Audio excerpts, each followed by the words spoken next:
Finance will likely be at the heart of the UN's COP28 climate summit starting Thursday in Dubai.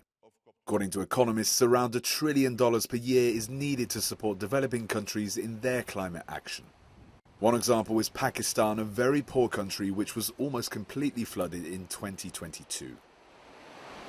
Although it emits less than 1% of the world's greenhouse gas emissions, natural disasters are ever more common and devastating.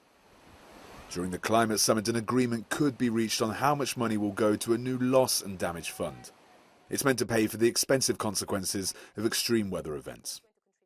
The European Union has clearly signaled its willingness to support this with contributions that are substantial, which is likely going to be in the order of the billions of euros.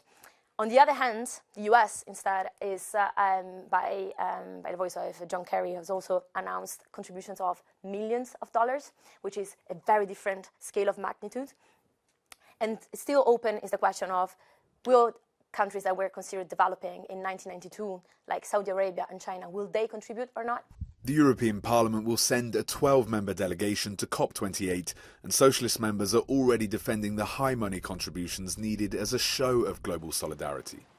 They will propose in the coming months that a similar fund be created just for the EU.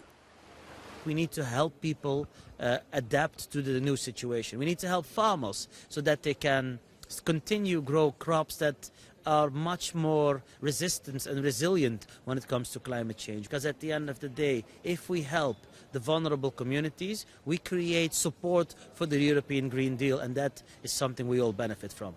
It's important to remember that rich countries are still missing out on the first fund created in 2019.